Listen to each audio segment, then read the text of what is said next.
when I lived in South Georgia, that was always my favorite song. Lord, lift me up to higher ground, you know.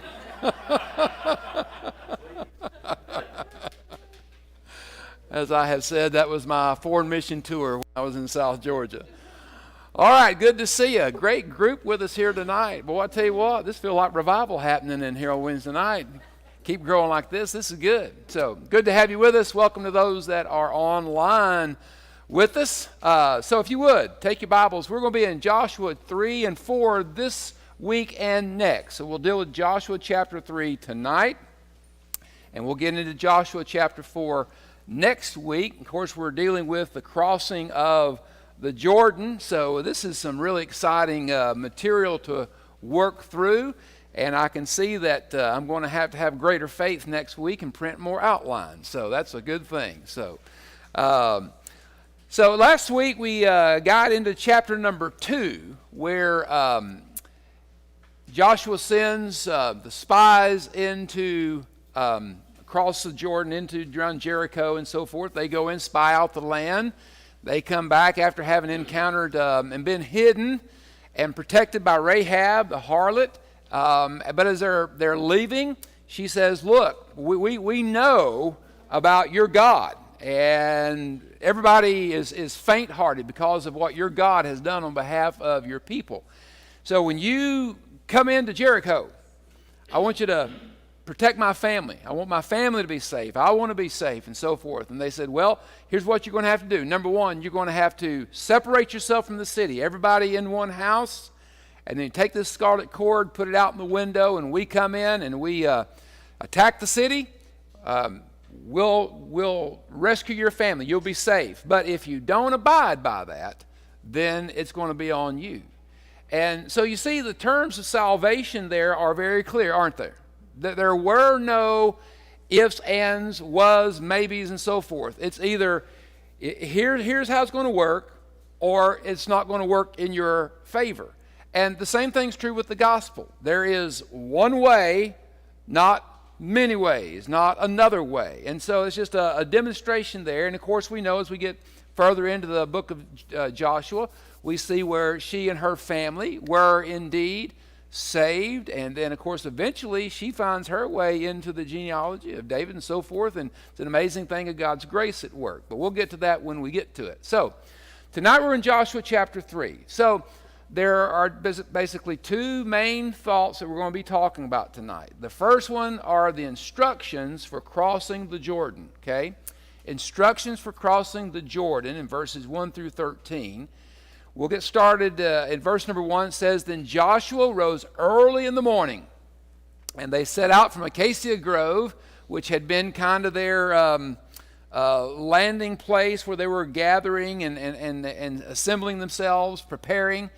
And they came to the Jordan, and he and all the children of Israel, and they lodged there before they crossed over. And so it was, after 3 days, the officers went through the camp, and they began giving some commands and so forth to the people.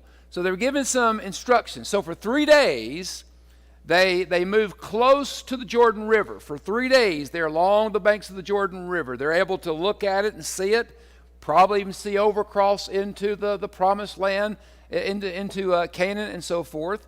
But 3 days sitting there, looking, contemplating, praying. I'm sure there was great anticipation. I'm sure there was some anxiousness that was going on among them as well. And I would kind of hang on to that thought for later on about possibly some anxiousness, because if there were, it's going to get even greater. You'll have appreciation for that a little bit more. So that is the instructions that they're being given. And then we go to verse number 3. And they commanded the people, saying, when you see the ark of the covenant of the Lord your God, the priests, the Levites bearing it, then you shall set out from your place and go after it. Now here's something. If you've maybe been reading ahead a little bit in Joshua, or if you've spent any time in Joshua, here's an interesting thing that you find about the crossing, going across the Jordan. The ark plays a central role in the crossing of the Jordan, okay? 17 times in Joshua chapter 3 and chapter 4, the ark is mentioned. Okay? So I wanted to ask you this question. Why do you think that is so? What is the significance of the ark in this text? Because the officers have just gone through telling the people, when you see the ark of the covenant of the Lord your God and the priests bearing it, then you will set out from your place and you will go after it. And if you know what's coming, and we'll get to it in a few minutes, that the priests in the ark are going to lead the way into the crossing of the Jordan River. Okay? What is there about the ark? What does it represent? Okay, it represents God. What specifically? Think about it. We call it the Ark of the Covenant, right? So first of all, the ark represents the covenant that God has made with his people. Okay? Now remember, in the covenant, God makes promises to his people. In some of the covenants God makes, they're unconditional covenants. Others are conditional with the law. There were some conditions and so forth. But the most important thing is that it represents his covenant, his promise of his commitment to the welfare and the care of his people. So the ark represents the covenant that God has made with his people. Okay? This past Sunday, we celebrated communion. And we talk about the bread represents the broken body of Jesus. But then when we come to the cup, Jesus said, this is the blood of the what? New covenant. This is the blood of the covenant. This represents the covenant that is made in my blood. That's his commitment, his promises to us. That if we come to him in faith based upon his promise, he comes through, okay? So the ark is significant because it represents those two things. It represents the covenant of God, and it represents the presence of God with his people. And those two things, the covenant of God and the presence of God with his people, were absolutely essential to the identity of Israel as a nation. If you remember back in the book of Exodus, so Moses has gone up into the mountain and the Lord's given him the covenant of the law, the 10 Commandments, comes back down, finds the people, they've got this golden calf and they're worshiping this golden calf and all kinds of craziness going on and so forth. And Moses is back up in the mountain and with the Lord, and the Lord says, you go on, Moses. Go on, just go ahead and take them on the journey and so forth and so on. I'm not going with you.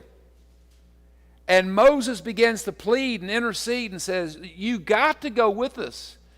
And he says, how will the nations know that we are your people if you don't go with us? God being with his people is absolutely critical. So the ark represents that. And here's another thing that's really crucial as we make our way through this, and that is the position of the ark throughout the crossing is critical as well. As we'll see more as we go along, the ark was going to be out in the front of them as they crossed the Jordan, and then they're going to stand in the midst of the Jordan, and we'll see more about this in just a moment, about how they were to keep their eyes peeled on the ark. It was a picture of keeping their focus on God and relying upon God to take care of them.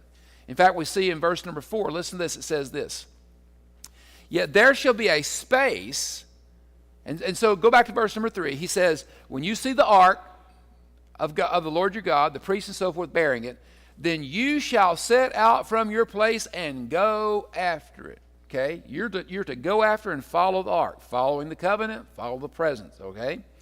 Verse 4, yet there shall be a space between you and it, the ark of the covenant. There's going to be a space. He said about 2,000 cubits by measure.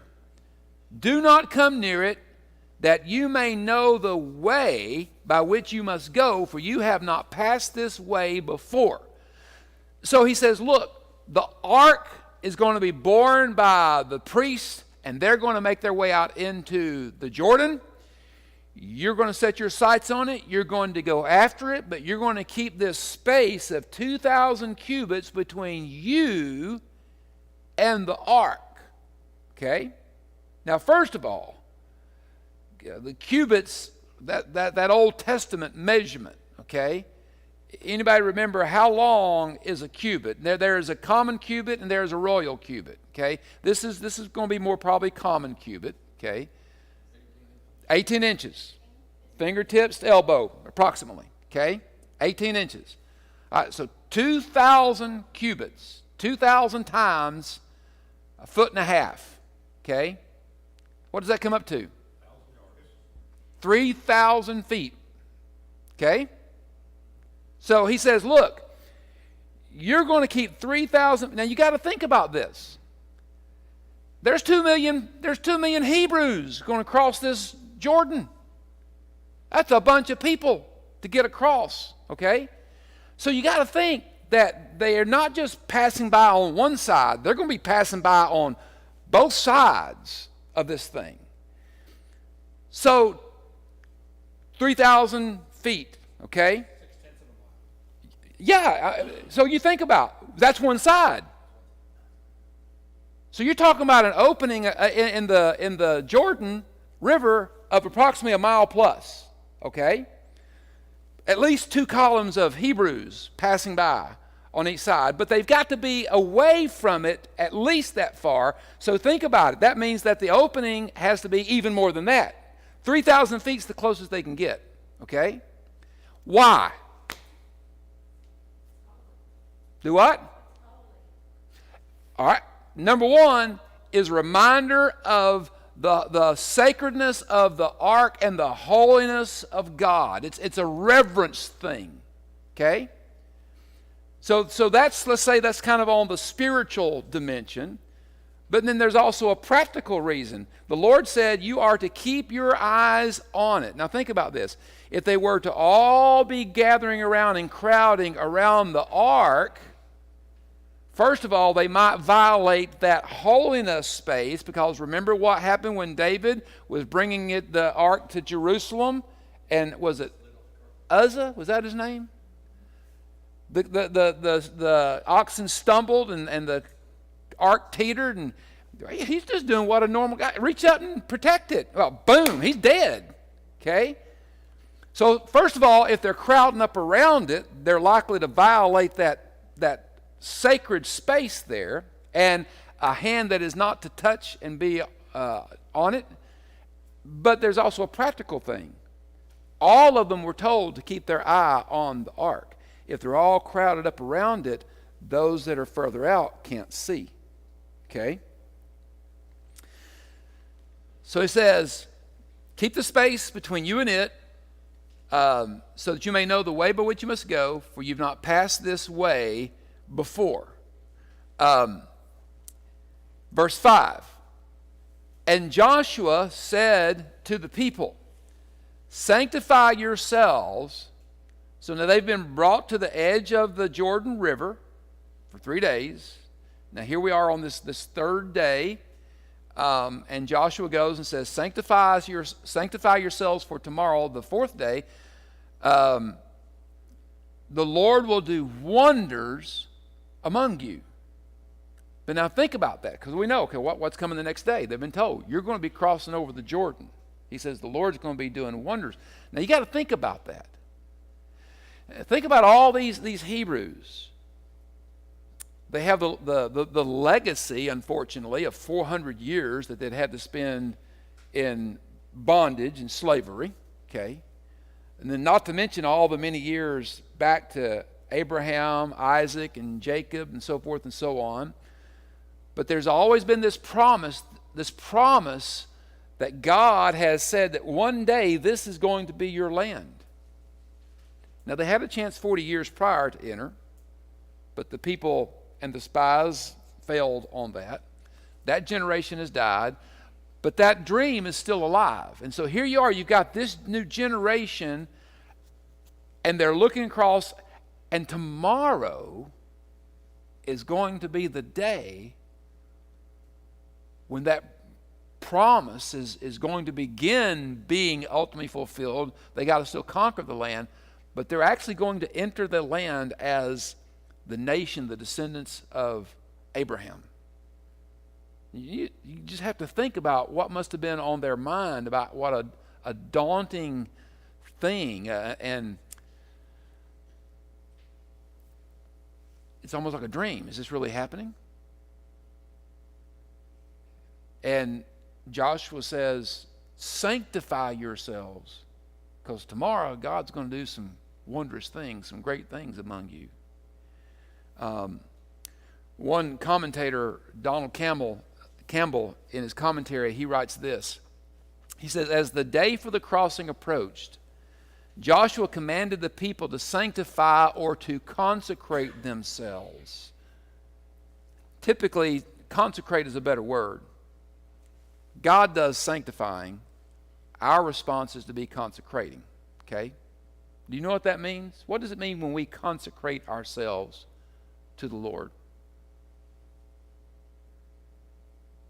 When God sanctifies us, He's putting His claim on us, His mark. He's setting us aside for His purposes. He said, this you belong to me. You're mine. Okay?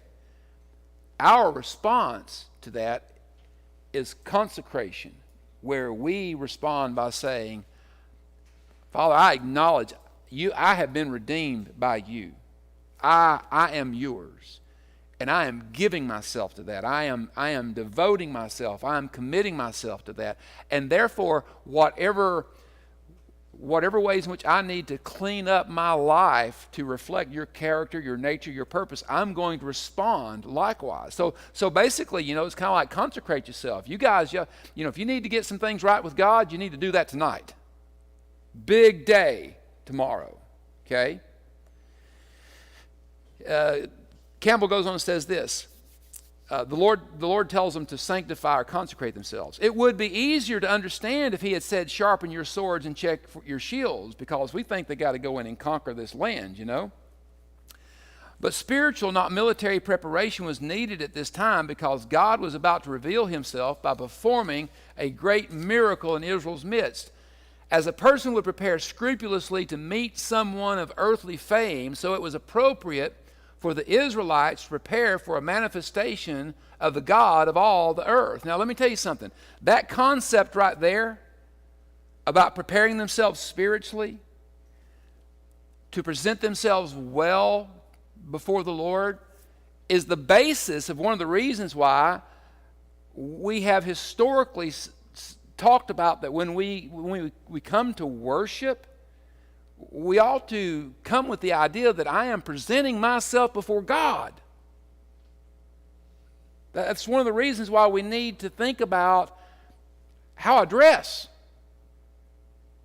Not to prescribe any one particular thing or to say that everybody has to come in suits or ladies always have to come in dresses and stuff, but some of this extreme casualness completely misses the boat and completely doesn't understand that you're coming before God, and how you present yourself in conduct and dress says a lot about what you think about the one to whom you are presenting yourself. Yeah, and it shows there is a reverence and a respect for the one to whom I am presenting myself. Okay? So they're to prepare themselves in order to meet the God of all the earth.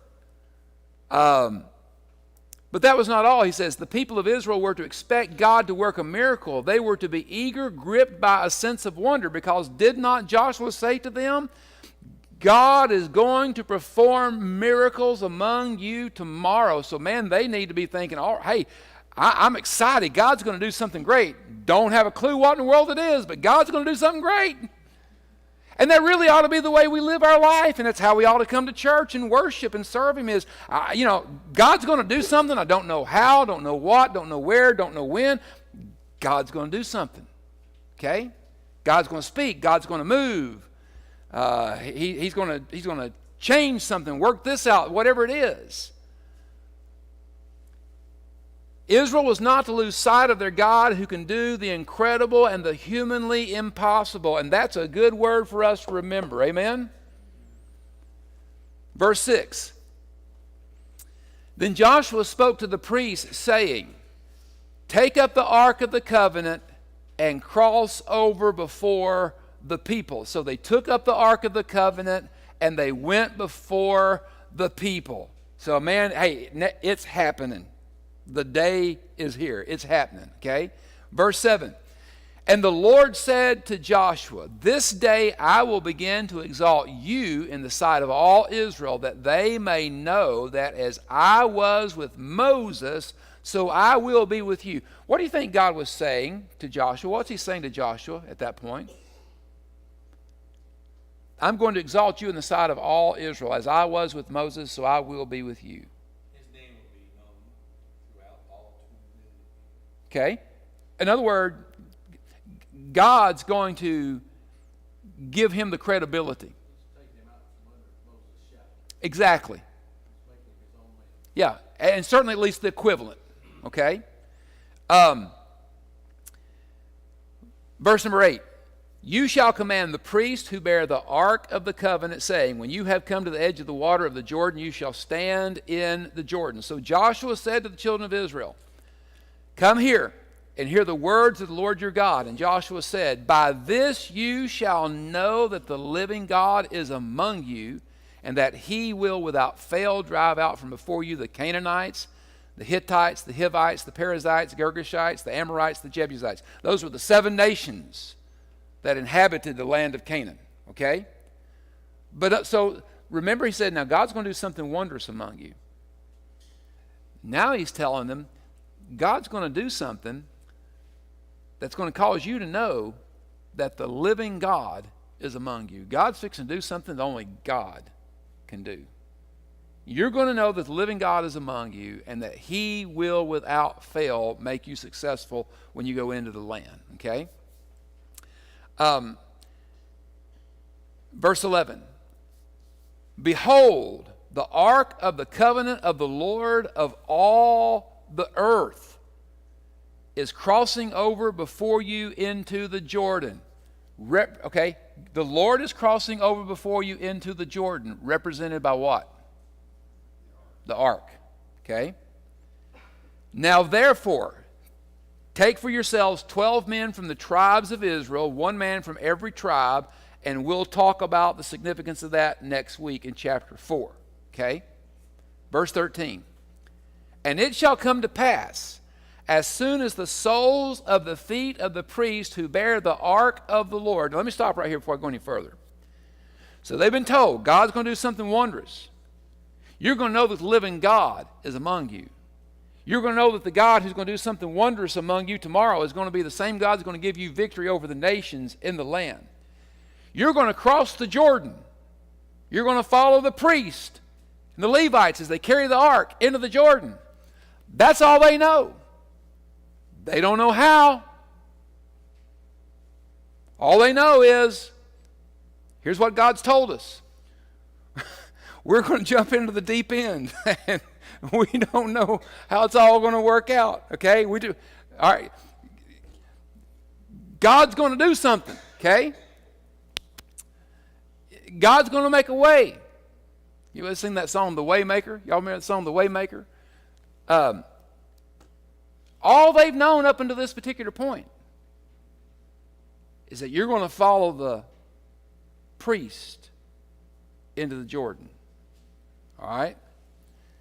So he says, it shall come to pass as soon as the soles of the feet of the priests who bear the ark of the Lord of all the earth, shall rest in the waters of the Jordan, that the waters of the Jordan shall be cut off, the waters that come down from upstream, and they shall stand as a heap. So now they're being told that as soon as the priests step into the water with the ark, all of a sudden the waters are going to become. Now they've seen something similar to this, haven't they?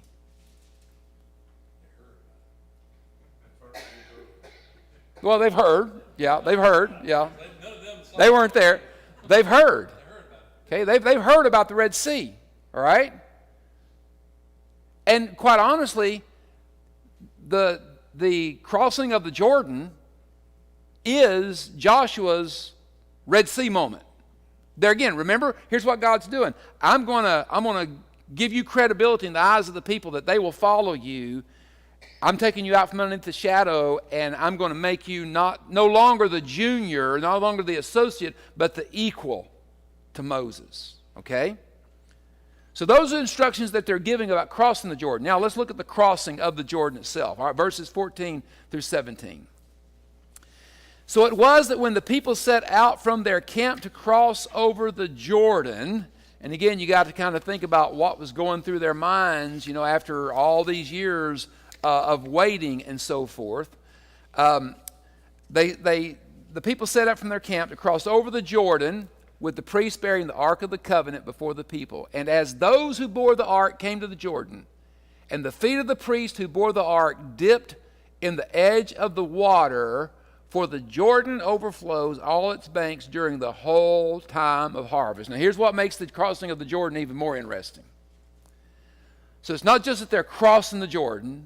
They've already been told, okay, when the priests go in, the waters are going to stop, you're going to cross over.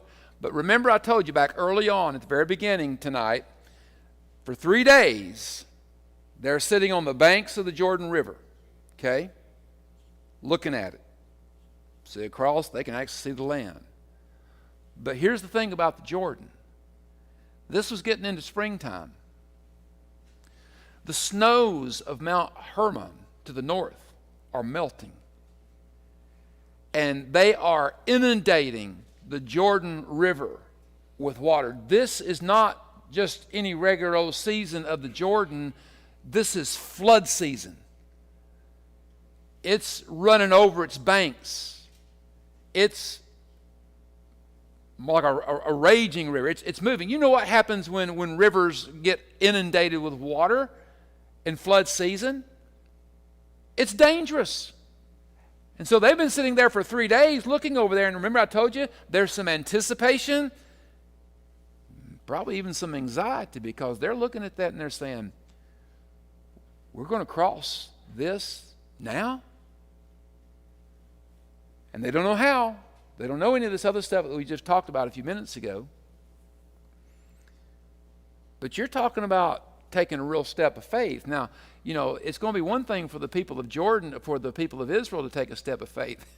It's going to be a real big step for those first priests to take a step of faith, Just imagine those guys on the front end, Verse 15. And as those who bore the ark came to the Jordan, and the feet of the priest who bore the ark dipped in the edge of the water, for the Jordan overflows all its banks during the whole time of harvest, this barley harvest, that the waters which came down from upstream stood still and rose in a heap very far away at Adam, the city that is beside Zaratan. And so the waters that went down into the sea of the Arabah, the salt sea, failed and were cut off, and the people crossed over Jericho. And as I said a minute, you can't help but to see the similarity between the Red Sea and what's going on here. Now here's an interesting thing. In the crossing of the Red Sea, God blew with an east wind, parted the waters, dried out the ocean floor, and they crossed over on dry ground. And interesting, they crossed on dry ground, but buddy, when the Egyptians tried to cross, they were bogged in mud. Isn't that interesting? Only God can do that. Similar thing going on right here. And did you know there are some who want to say, well, this was a natural phenomenon thing that happened. Because actually you can go back in history, and on 2 different occasions, in 1267 and in 1927, there are 2 recorded instances of where the Jordan River was dammed up during a flood season, or at some point in time. Well, December would not have been, but the high walls of the Jordan fell in and actually dammed it up for a period of time. One time for 10 hours, another for 21 hours. And there are people who try to say, well, that's what happened here. Think about this. I'm quoting again from Donald Campbell. He writes this. He says, these stoppages did not occur during flood season. Admittedly, God could have employed natural causes, such as an earthquake and a landslide, and the timing would have still made it a miraculous intervention. But does the biblical text allow for such an interpretation of this event? Considering all the factors involved, it seems best to view this occurrence as a special act of God brought about in a way unknown to man. So think about this right here. Many supernatural elements were brought together. The event came to pass as predicted. Okay? Joshua just said, here's what's going to happen. It happens exactly in the timing he gave. The timing was exact. The water was held in place for many hours. The event took place when the river was at full flood stage. The soft, wet river bottom became dry at once, just like the Red Sea.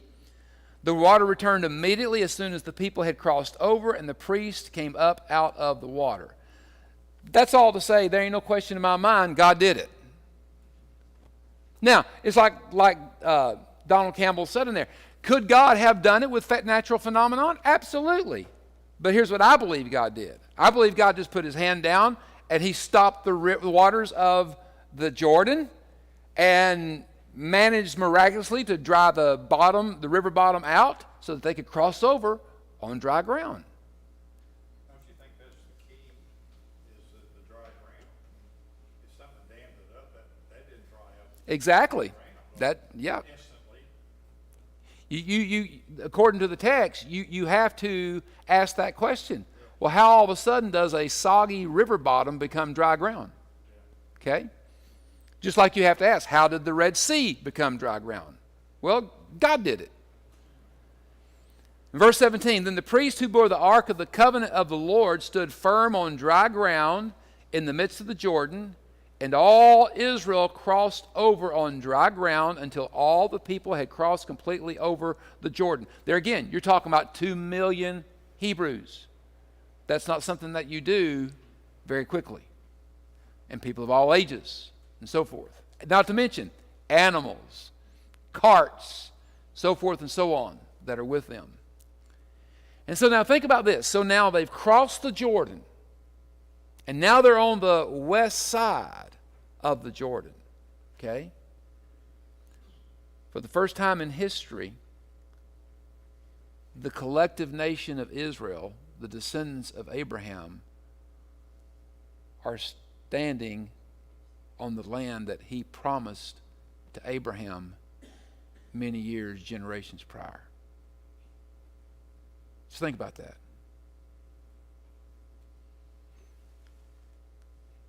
God, it may take time for God's promises to ultimately become realized, but his promises will never fail. And there's a lot of work for them to do yet. And we're going to see that throughout the book of Joshua. But for now, the most important thing is for us to stop and just to think about the fact that once that Jordan River had been crossed, and they're over there on that west side of the Jordan, Abraham's descendants are standing on the land that God had promised Abraham so many years before. Promise fulfilled. All right, any questions, thoughts, comments? Okay. All right, I'm going to turn it over to Brother Randy. He's going to lead us in our prayer time this evening. And thanks to those that...